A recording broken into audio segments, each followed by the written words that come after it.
practiced. This horn is called a vuvuzela, and it is one of my favorite souvenirs that I've been able to bring back from South Africa. I picked it up in 2010, the year that South Africa hosted the FIFA World Cup, and these were selling like hotcakes. You can imagine me on the airplane with my students. It was really great. Sit down. Picture a stadium in South Africa filled with fans, each one carrying one of these and blasting it like crazy. You can imagine that some people, particularly the opposing team and the people on the field, they were not particularly amused by this, and they actually applied to have them banned. But FIFA said no. In many ways, the Apostle Paul is much like my vuvuzela as he entered the arenas with a strong voice, proclaiming the good news of Jesus Christ. It's not surprising that many who heard this loud voice found him irritating and distracting, and they attempted to get him banned. What most folks outside of South Africa, and that included me, didn't realize is that the vuvuzela is not a toy of torment, but it has roots in South African culture that go back centuries. Early inhabitants of South Africa often stayed far outside of community centers to hunt and gather. One day, a creative individual discovered that blowing in a ram's horn made a very unique sound that caused people to wake up. I learned that blowing the ram's horn was not used as a warning, but as celebration. It was to call people in, scattered far and wide, to the town center to hear good news that would be welcome to their ears. So too, Paul used his voice to celebrate the risen Christ and to tell the world far and wide that knowing this news, knowing that God so loved the world that he gave his only begotten Son, who then gave his life by hanging on a cross for each of us, that those who believed and heard this trumpet sound would gain victory over death. That's pretty good news, and that's probably worth being woken up out of our daily lives to be able to hear. As a professor of communication studies, I know that it's difficult to get people to hear the messages that you really want to get across. Just ask my mother. You see, problem is that for many people to hear, they have to be able to get over blocking out what they don't like with walls. Too many times in our society, words cause division, and visceral responses come to us when we hear certain words like Democrat, Republican, pro-Palestinian, anti-Semite, anti-abortion, pro-life, Fox News, MSNBC. All of these can cause defensive walls to quickly come up if we are not open to dialogue. Effective speakers know that to heighten their chance that people will listen to them, they need to be what research scholars Hart and Burks call rhetorically sensitive. In short, rhetorically sensitive speakers think more about others than about themselves. I suggest that Paul was rhetorically sensitive, and particularly so in the passage from today found from the book of Acts. Here, Paul addresses a predominantly Gentile audience in Athens. This text provides tremendous insight into the mind of Paul because uniquely in the Bible, this is the only time we actually hear Paul speak. Think about this from Sunday school. You know, Paul's pretty famous, right? But why? Because of his great speeches? No, it's his letters. So here in the Bible, we have this little gem, this time of speaking where we see how does Paul interact with people who are really face to face with him. Hart and Burks identify 4 characteristics of rhetorically sensitive people. I'm going to cover the first 2, and then we're going to go back and see what Paul did with this. The first is recognition that we all play multiple roles and that we are a composite of the roles that we have. So, for example, I am a husband, I am a father, and I am a member of the ASAP Adopt to South Africa preschool board of coordinators. So, husband, father, board member. That's who I am. Take just a second and come up and just think in your mind, what are 3 roles that you have? Who are you? A husband, father, a board member? Now, here is the big ooh-ah-ah question. Who determines those roles? Who determines who you are? This is a big jolt for a society where we like to have control. Why, I control who I am. No. I can't be a husband without a wife. I can't be a father without a Child. I can't be a board member without a somebody else defines who I am. And guess what? Those roles change. I didn't think 2 hoots about being a father until I became one, and man, it changed my life the moment it happened. I will never forget, at my grandfather's funeral, my mother, who was 72 at the time, leaned into me and said, "It just hit me. I'm not a kid anymore." Mm-hmm. Now, I must admit, I thought, no crap, Sherlock, but, it proves this whole thing about who we are, how we relate is based not on us, but on the other. Number 2, rhetorically sensitive people understand and recognize that we can easily move between our roles.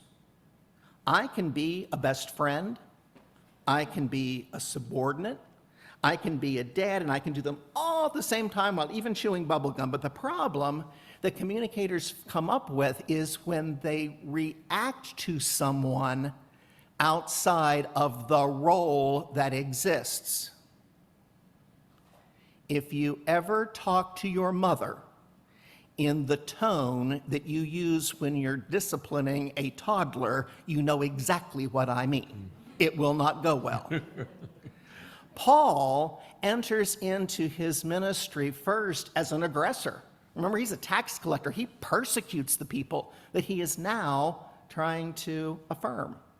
His role switched. And as it switched, he became really intensely interested in knowing more about the people he was speaking to. In the passage, when he is in Athens, we note that he says that he is very, very concerned. In fact, it says in the passage, that he is disturbed by all of the idols that he sees. It would be very easy for him to go in to speak to the people that he is gathered with and say, "You idol worshipers, I'm going to condemn you to hell." That sound familiar with some people who use that kind of language? But guess what? He doesn't do that. He greets them as the role of a guest.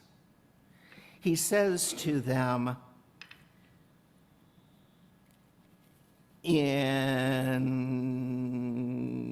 I'm going to find it here. I think I need your glasses. Yes, here we go. Yes, I found it. Paul says, people of Athens, I see in every way that you are very religious. He's complimenting them, right? He's starting not by condemning, but complimenting. And in the scripture slightly before this, before he starts talking to the people at the Areopagus, he is talking to the people who are first in the synagogue. If you look on verse 17, he says, he is speaking in the synagogue and he reasoned with both Jews and God-fearing Greeks. Now, when he's reasoning with these people, they all share a similar understanding of who God is. They're monotheistic, everybody in that room.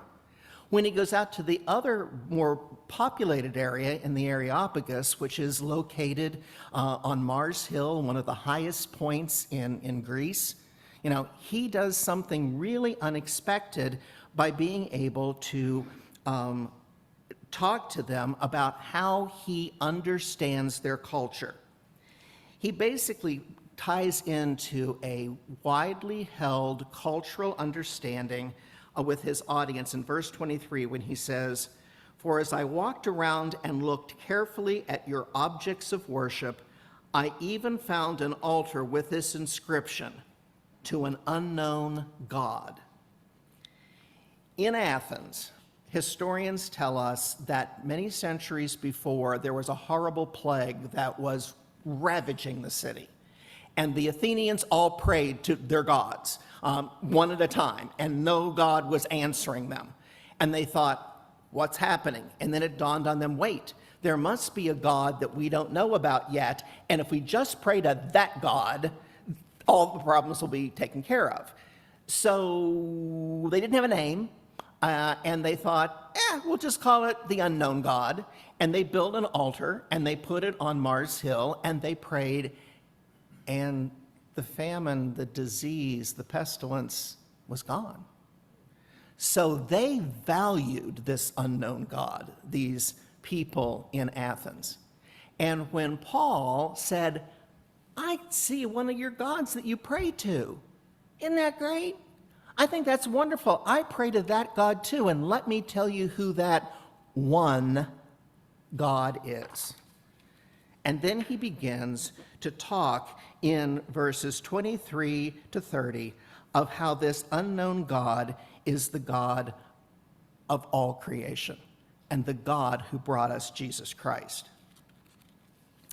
Paul also remembered the third and fourth characteristics of a rhetorically sensitive speaker. Number 3, avoid patterned behavior. People who use the same kind of catchphrases over and over and over violate what Aristotle calls ethos or credibility. As a sophomore in college, I was invited to the president's house along with a couple of other student officers, and I was really excited about this because the president wanted to talk to us about our ideas of what was wrong with the campus. And he looked at me and said, so what would your solution be? And I gave my answer, and he said, I hear you. I was elated. I walked out and I was just thrilled. I saw a couple of upperclassmate friends and I said, guess what? I just met with the president. It went so well. And one of them kind of nudged a buddy and said, did he hear you?